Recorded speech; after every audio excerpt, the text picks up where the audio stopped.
Welcome back after the break. आप देख रहे हैं आज पाकिस्तान। इंटरेस्टिंग बात यह है कि इंडियन मीडिया मशीनरी की ये पूरी ख्वाहिश है कि पाकिस्तान को एक गैर जिम्मेदार न्यूक्लियर पावर के तौर पे दुनिया भर में प्रेजेंट किया जाए। बट इंटरेस्टिंगली उनकी इंडियन आर्मी चीफ की एक वार्निंग आती है। उन्होंने कहा कि जी ऑलमोस्ट ऐसा लग रहा है कि there is going to be another active skirmish between India and Pakistan. और ये उनकी स्टेटमेंट के फ़ौरन बाद ही एक हलचल नज़र आती है दुनिया भर के डिफेंस स्ट्रैटेजिस्ट और एनालिस्ट के बीच में। ये जो इंटरेस्टिंग उन्होंने स्टेटमेंट दी है, this is in the backdrop of persistent border disputes और क्रॉस बॉर्डर टेंशन जो कि इंडिया और पाकिस्तान के बीच में अभी भी चल रही है।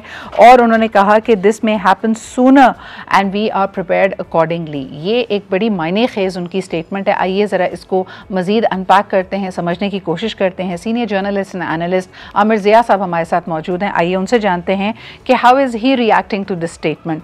अस्सलाम वालेकुम Aamir, thank you very much for being here. जिस तरह के हमने देखा कि एक एक्टिव कॉन्फ्लिक्ट दोनों ममालिक के बीच में हुआ, जिसका बड़ा एक फैसला कुन जो एक रेजोल्यूशन निकला and clearly the world saw कि किस तरह हम सीज़ फायर की तरफ गए और पाकिस्तान का बुनियानुल मरसूस कितना एक मरबूत जवाब था।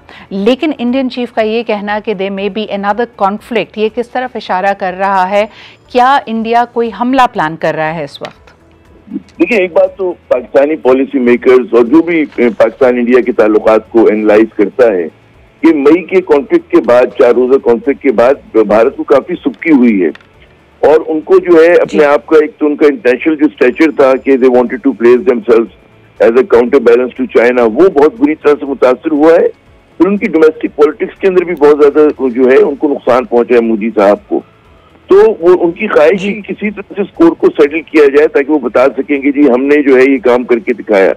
आपको पता ही है इस तरह के भारत की हमेशा से ख्वाहिश रही है कि खत्ते में कहते हैं ना बालादस्त कुव्वत के तौर पर उसको माना जाए और वो अपना एक जो मुस्तकबिल का रोल किरदार देख रहा है दुनिया में, अगर डोमिनेंट पावर का देख रहा है।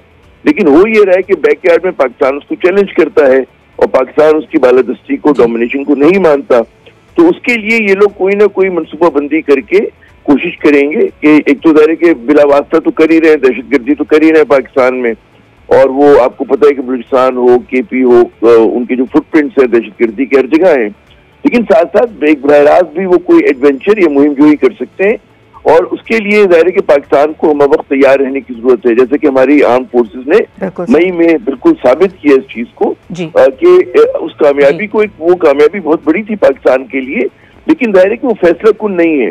फैसला कुन कामयाबी ये होती है कि जी हमें, लेकिन फिर सवाल ये पैदा होता है, जैसे आपने भी इशारा किया कि मोदी सरकार को इस पर्टिकुलर मिस एडवेंचर के बाद, और पूरी दुनिया इसको मिस एडवेंचर मांगती है क्योंकि पहलगाम को ना उन्होंने प्रॉपर्ली इन्वेस्टिगेट किया था, पाकिस्तान पे हमला आवर हुए थे और मुंह की खानी पड़ी थी।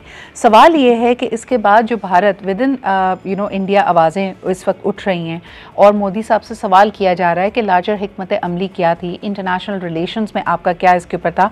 And plus we are also noticing कि भारत और अमेरिका के ताल्लुकात में भी कशीदगी आई है, बिलखुसूस हालिया दौर में जो उनके ऊपर टैरिफ्स आयद किए गए हैं।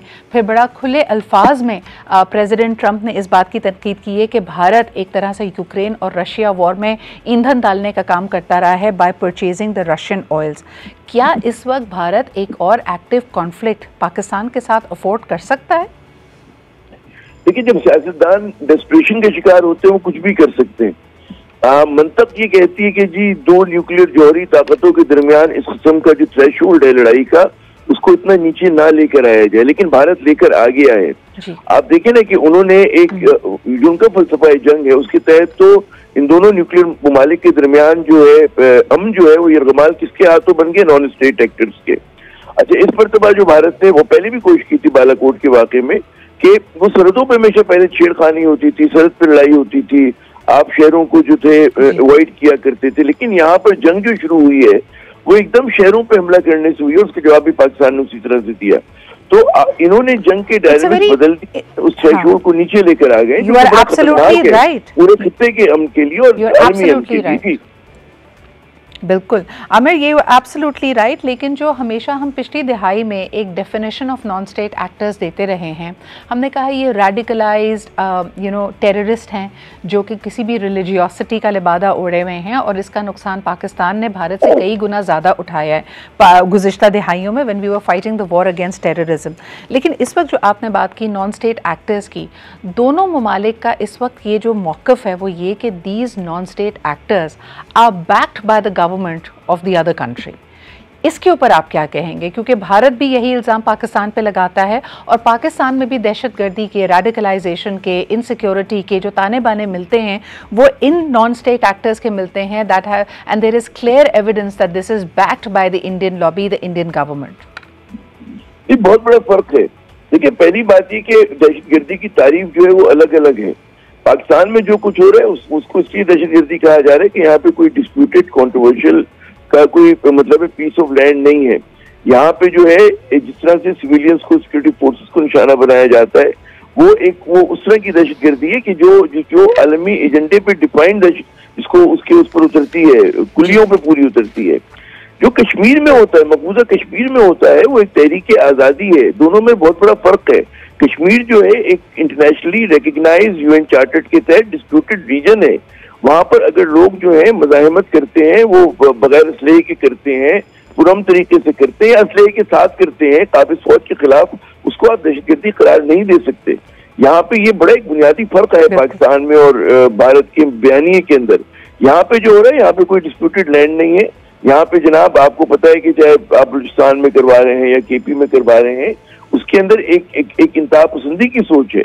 लेकिन there is a difference between national liberation war और उसी तरह की जिसको आप कहते हैं कि एक एक्सट्रीमिस्ट माइंडसेट के साथ आप चीजों को बर्बाद करना चाहते हैं।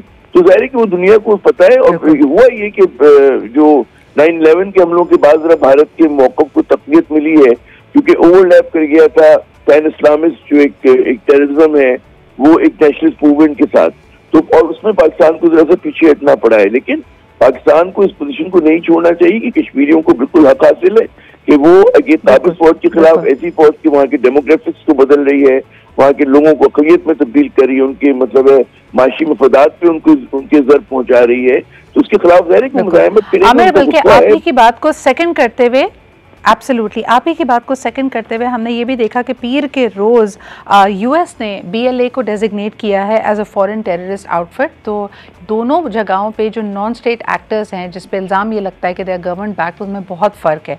कश्मीर की जो तहरीक है आज़ादी की, उनका इस्तेसाल इतने सालों से जो जारी है, 5 अगस्त को पूरी पाकिस्तानी कौम और हुकूमत और हमारी क़यादत ने इस बात को दोबारा रीइटरेट किया कि we stand with our Kashmiri brothers and sisters.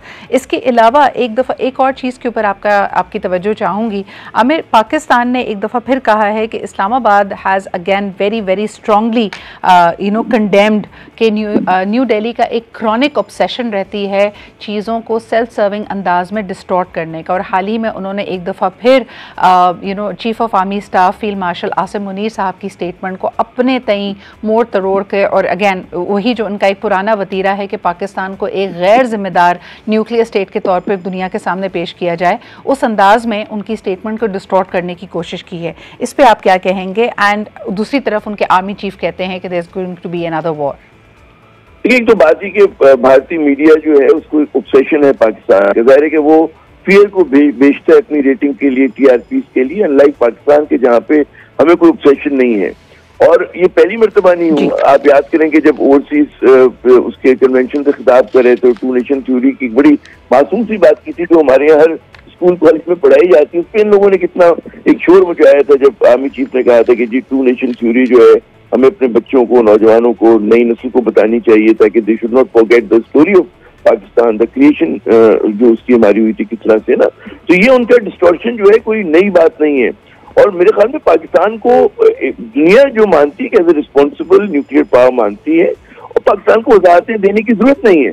Pakistan को किसी भी जी कुछ कह रही हैं बिल्कुल बिल्कुल आमिर, आप बिल्कुल दुरुस्त फरमा रहे हैं, वजाहतें देने की ज़रूरत नहीं, but at the same time Pakistan will also not allow for a narrative hijack और अ नैरेटिव थेफ्ट, जो कि हमेशा भारत की कोशिश होती है कि वो फ्रेम को बदल दे जिस कॉन्टेक्स्ट में कोई स्टेटमेंट दी जाती है, कोई बात की जाती है। बहुत बहुत शुक्रिया हमारे साथ मौजूद होने के लिए। और यकीनन अभी तक इनका प्रोपेगेंडा बुरी तरह एक्सपोज हुआ है, and I think in the coming days of course this is exactly the strategy for Pakistan, that we do not get instigated, but at the same time we will also not allow for narrative theft.